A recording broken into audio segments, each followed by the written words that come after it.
새벽빛 묵상 여호수아 9장 16절에서 27절. 아이러니하지 않은가 토니, 이 세상에서 무기를 없애겠다고 했으면서 역사상 최고의 무기를 만들어냈으니 말이야. 영화 아이언맨에서 오베디아 스탠이 토니 스타크를 몰아붙이면서 한 말입니다. 우리 인생은 아이러니와 딜레마로 가득 차 있습니다. 우리가 선한 것을 생각하고 했지만 최악의 결과들이 나오기도 하죠. 물론 그 반대기도 하고요. 이스라엘 백성은 기브온 사람들의 속임수에 넘어가서 그들과 화친 조약을 맺습니다. 하나님이 가나안 족속을 다 진멸하라고 했는데 그들이 먼 나라에서 왔다고 속였기 때문이죠.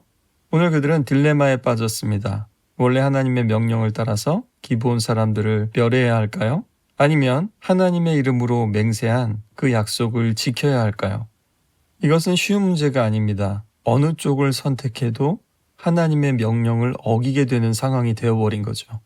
광야 이야기에서는 늘 등장했던 백성들의 원망이 오늘 다시 등장합니다. 광야 세대가 다 죽고 이제 가나안 땅에 들어가는 약속의 세대도 그들과 다름이 없는 걸까요? 다행히도 그들과는 조금 다른 것 같습니다.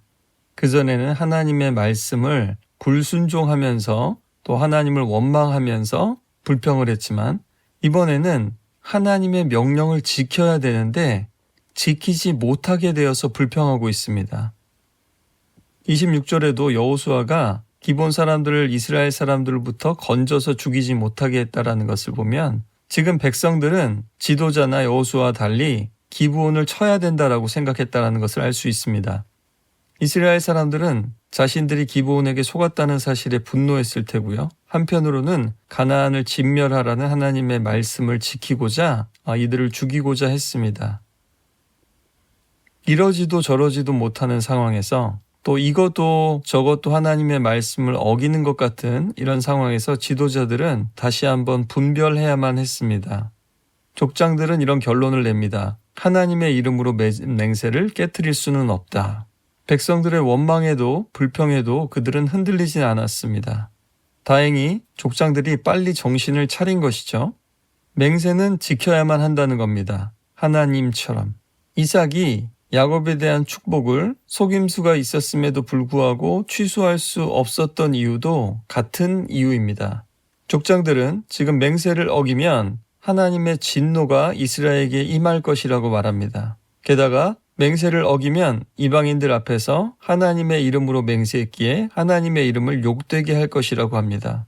여러분, 이런 여론과 원망을 지도자들이 이겨낸다는 게 쉽지가 않습니다. 아마 여론조사를 기반으로 이 지도자들이 결정을 했다면 오늘과 같은 결정을 하지 못했을 겁니다. 족장들은 자신들의 잘못을 깨닫고 빨리 인정하고 빨리 바로 잡으려고 하는 겁니다. 한번 잘못된 결정을 했더라도 이제부터라도 하나님의 이름을 욕되게 하지 않고 또 어떻게 하는 것이 하나님의 선하심과 하나님의 정의가 가장 잘 드러날 수 있는지를 우리가 책임을 다해야 된다는 겁니다. 그런데 대부분의 사람들은 자신의 실수를 인정하지도 않고요. 더 나아가서 악하게 가면 그 실수를 덮기 위해서 더 큰 죄를 범할 수 있다는 겁니다. 안타깝게도 지금도 우리가 뉴스에서 그런 상황들을 계속 보고 있지 않습니까? 많은 분들이 성경에서 하나님의 서원은 절대로 뒤집을 수 없다라고 생각을 합니다. 그러나 민수기에는요, 만약에 아이가 어려서 혹은 알지 못하고 한 서원에 대해서 물을 수 있는 기회를 주십니다. 구약인데도 말이죠. 대신에 가장이나 아버지가 그것을 책임지고 또 하나님이 말씀하신 절차를 거쳐야 합니다. 다행히도 족장들은 바른 결정을 합니다. 그리고 죽이지 않고 기브온 사람들을 살리게 되죠. 21절에 보니까 기브온 사람들은 온 회중을 위해 나무를 패며 물을 운반하는 종이 될 거다라고 선포했습니다. 후대의 기브온 사람들은 느티님이라고 해서 제사장들에게 주어진 자들이라고 불렸습니다. 성전에서 종으로 일했고요. 바로 뒤에 이어지는 10장 이후의 말씀은 이 기브온 사건을 시작으로 해서 한 번에 5왕을 상대로 승리를 거두는 그런 계기로 꼭 이것을 사용하시는 것을 볼 수 있습니다. 어제 말씀에 기브온 사람들은 똘똘 뭉쳐 있는데 이스라엘 사람들은 여호수아와 족장들과 일반 백성들로 나뉘어져 있는 것 같다고 했습니다.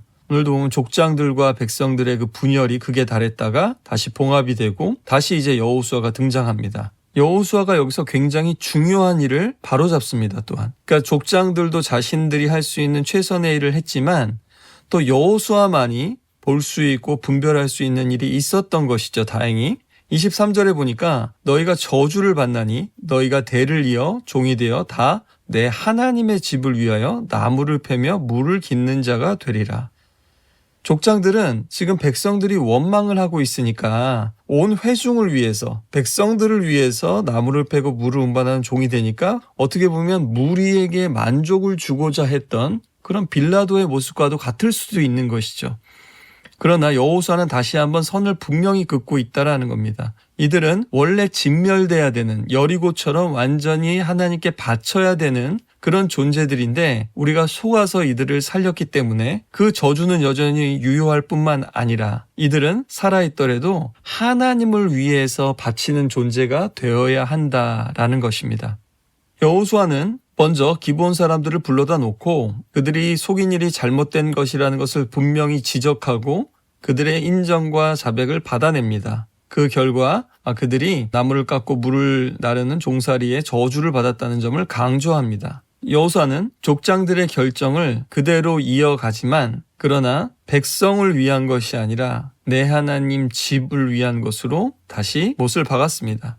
기브온 사람들은 멸망하지는 않았지만 하나님께 넘겨진 것입니다. 그리고 아직은 하나님의 집 성전이 없지만 이후에는 보면 이제 실로에 갔다가 그 이후에는 이제 성전에서 하나님을 섬기는 그런 종들이 됩니다. 어제 기브온 사람들은 뱀처럼 지혜롭고 비둘기처럼 순결한 그런 표본이 되었다라고 했는데요. 오늘도 계속됩니다. 이런 모습이.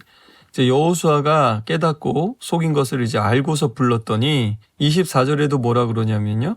하나님께서 그의 종 모세에게 명령하사 24절 보니까 이 땅을 당신들에게 주고 땅의 모든 주민을 당신들 앞에서 멸하라 하신 것이 당신의 종들에게 분명히 들림으로 당신들로 말미암아 우리의 목숨을 잃을까 심히 두려워하여 이같이 하였나이다. 무서워서 그랬다는 건데요. 그거는 이제 뒤에다가 배치를 하죠.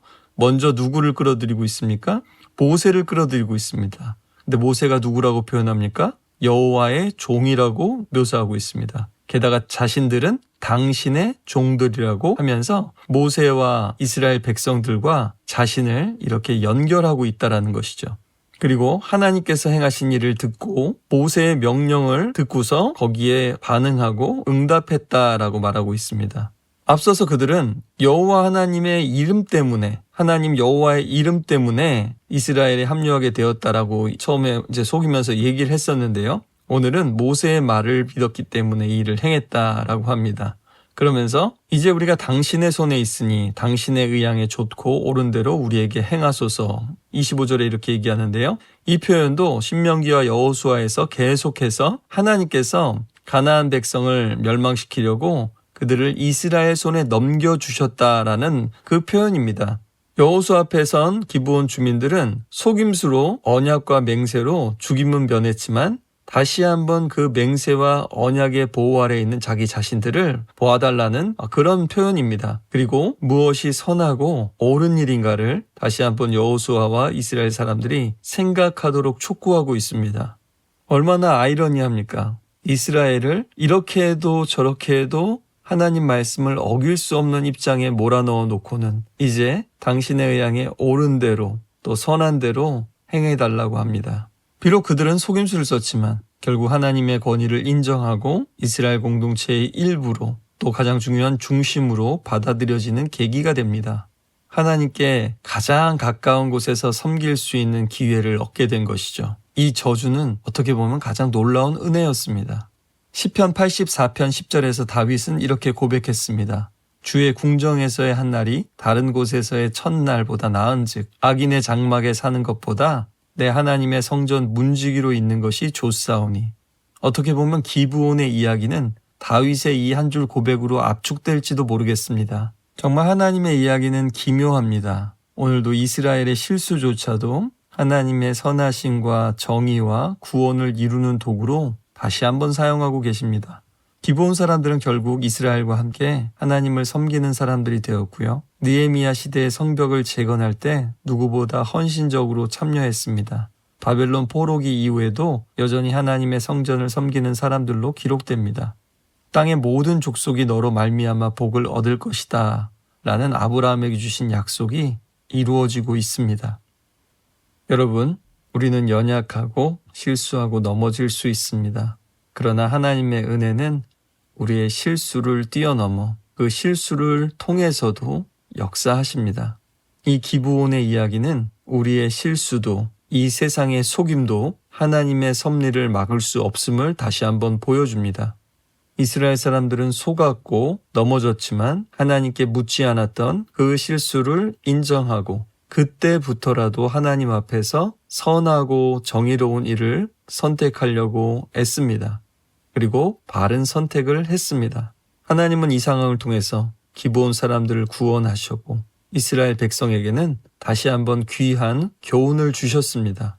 또한 앞으로 살펴보듯이 오히려 이것을 가나안의 5 왕을 한꺼번에 섬멸하는 그런 기회로 또한 삼으십니다. 할렐루야.